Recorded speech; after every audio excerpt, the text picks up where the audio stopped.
शिवाय नमस्तुभ्यम। हर हर महादेव। ओम नमः शिवाय। राधे राधे दोस्तों, आइए जानते हैं 2023 में उत्पन्ना एकादशी का व्रत कब रखना है, कब इस व्रत को रखना चाहिए, किस मुहूर्त में इस व्रत को रखने से पूर्ण फल की प्राप्ति होती है, किस मुहूर्त में इस व्रत को रखने से पुण्य की क्षय हो जाती है। तो बने रहिए मेरे साथ मेरे वीडियो में। प्लीज़ मेरी वीडियो अच्छी लगती है तो मेरे वीडियो को लाइक करेंगे, चैनल को सब्सक्राइब करेंगे, बेल आइकन को प्रेस करेंगे, जिससे मेरे वीडियो का नोटिफिकेशन सबसे पहले आप सभी के पास पहुंचे। तो दोस्तों, उत्पन्ना एकादशी का व्रत 2023 में किस दिन रखना है, क्योंकि इस व्रत को लेकर के बहुत सारी कन्फ्यूजन बनी हुई है। ये व्रत 2 दिन होने के कारण, क्योंकि 8 दिसंबर को भी इस व्रत को रखा जाएगा और 9 दिसंबर को भी इस व्रत को रखा जाएगा, जो कि 10वीं युक्त एकादशी 8 दिसंबर को पड़ रही है और द्वादशी युक्त एकादशी 9 दिसंबर को पड़ रही है। तो ऐसे में कौन दिन की एकादशी करना शुभ होता है और कौन दिन का एकादशी करना अशुभ होता है।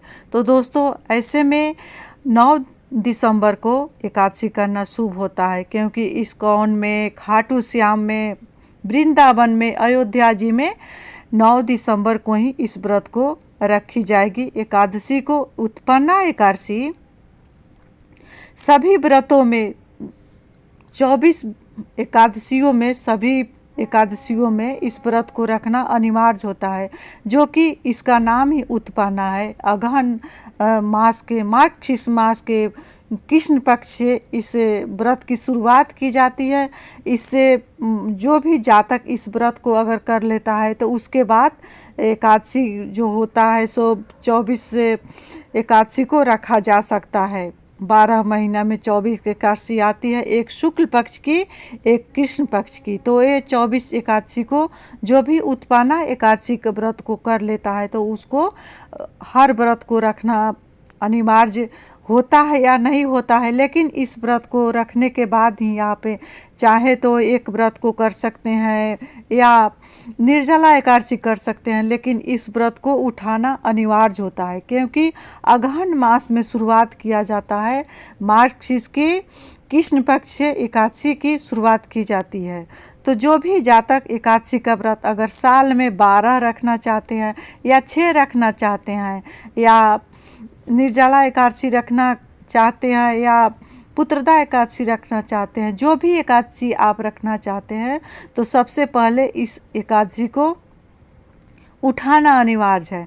तभी आप इस साल में आप कोई भी एकादशी कर सकते हैं। अन्यथा इस उत्पन्ना एकादशी को नहीं करने के बाद आप कोई भी एकादशी नहीं कर सकते हैं, क्योंकि ये अगहन महीने में कृष्ण पक्ष में इस एकादशी को सबसे पहले उत्पन्ना एकादशी को उठाया जाता है।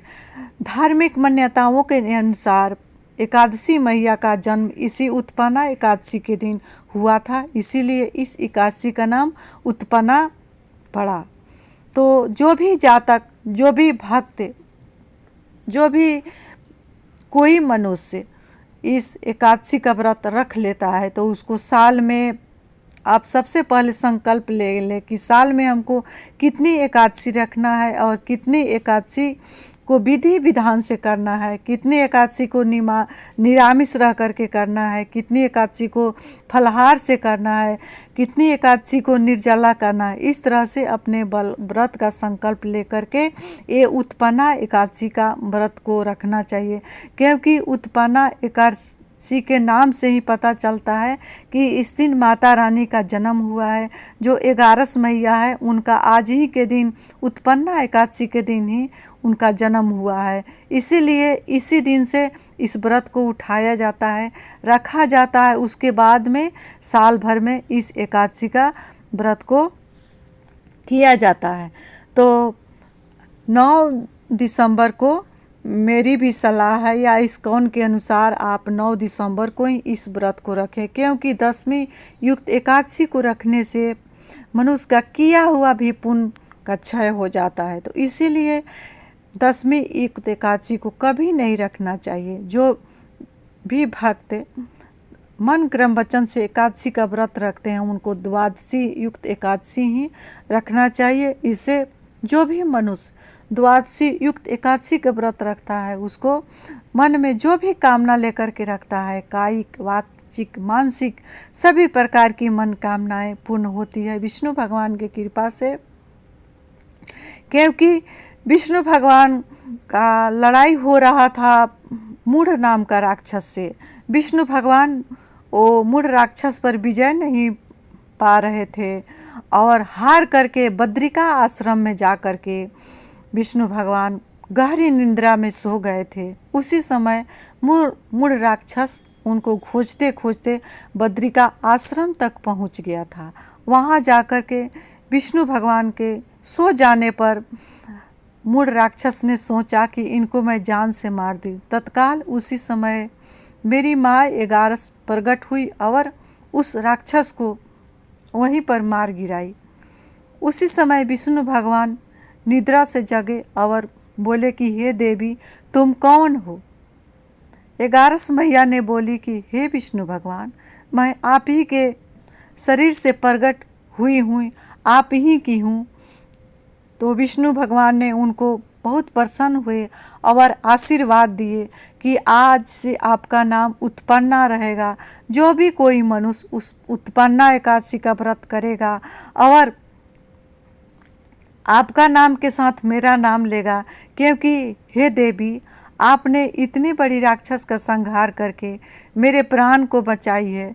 तो जो भी कोई मनुष्य एकादशी का व्रत रखेगा उसको संपूर्ण फल की प्राप्ति होगी। जो भी कामना लेकर जो भी कोई मनुष्य इस व्रत को रखता है, पुत्र संबंधी, धन संबंधी, विद्या संबंधी, आरोग्य संबंधी जो भी कुछ कामना लेकर इस व्रत को रखेगा उसको मैं तुरंत ही पूर्ण करूँगा।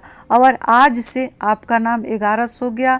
और ये उत्पन्ना एकादशी जो भी मनुष्य करेगा उसका मैं दुश्मन का उसी तरह से संहार करूँगा जैसे आपने मूढ़ राक्षस को मार करके मुझे प्राण बचाई है, उसी तरह मैं अपने सभी भक्तों का रक्षा करूँगा इस तरह से। तत्काल उसी समय देवी ने विष्णु भगवान के अंग में समाहित हो गई और उनका नाम उत्पन्ना पड़ गया। तो इसीलिए ये उत्पन्ना एकादशी बहुत ही खास है, इसका बहुत ज़्यादा महत्व है। क्योंकि जैसे माँ अपने पुत्रों को रक्षा करती है उसी तरह 11 माता जितने भी भक्त हैं उनका एकादशी का व्रत मन क्रम वचन से रखता है तो उसी तरह माँ रक्षा करती है। तो दोस्तों इसका पारण कब करना है, क्योंकि इसका नहा खाए का ये व्रत त्रिदिवसीय होता है। मैं हर वीडियो में बताती हूँ कि ये एकादशी का व्रत जो होता है सो 3 दिन के लिए बहुत मन क्रम वचन से इसका पालना करना होता है। पहला दिन जो कि 8 दिसंबर को नहा खाए रखेंगे, उस दिन ही ध्यान रखेंगे कि अपने खाना को शुद्ध और सात्विक रखना होगा।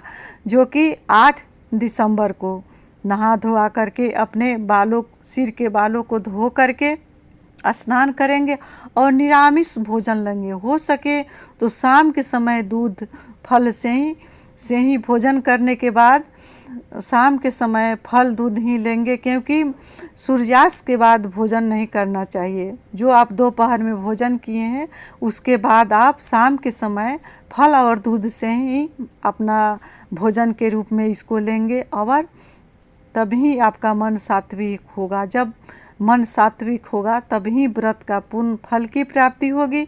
तो इसीलिए शाम के समय में वैसा कोई तमस वाला चीज़ का भोजन नहीं करना चाहिए, जैसे लहसुन प्याज मांस मदिरा या मसूर का दाल, इन सब चीज़ों का परहेज करना होता है एकादशी व्रत में।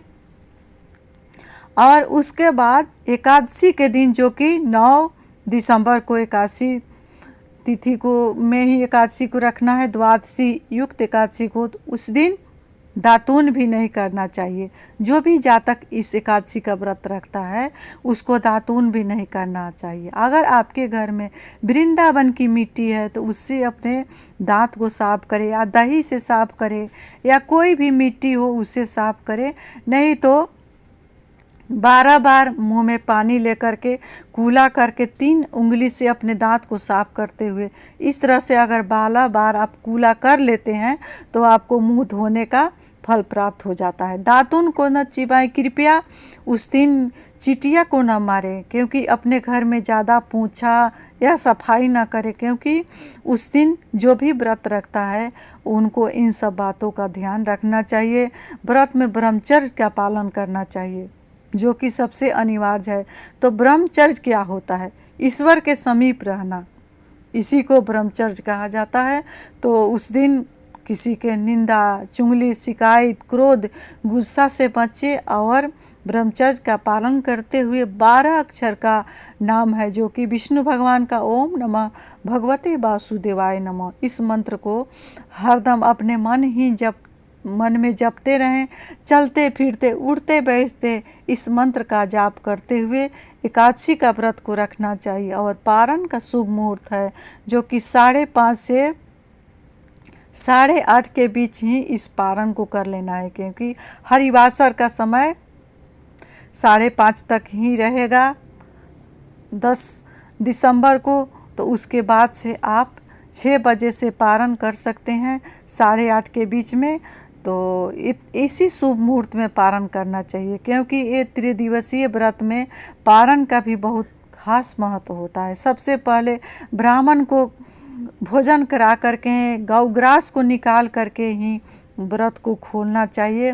व्रत में चावल का सेवन अवश्य ही करना चाहिए, क्योंकि चावल विष्णु भगवान को अति प्रिय है। तो ये पारण के दिन चावल, अरवा चावल कढ़ी से ही इस पारण को किया जाता है।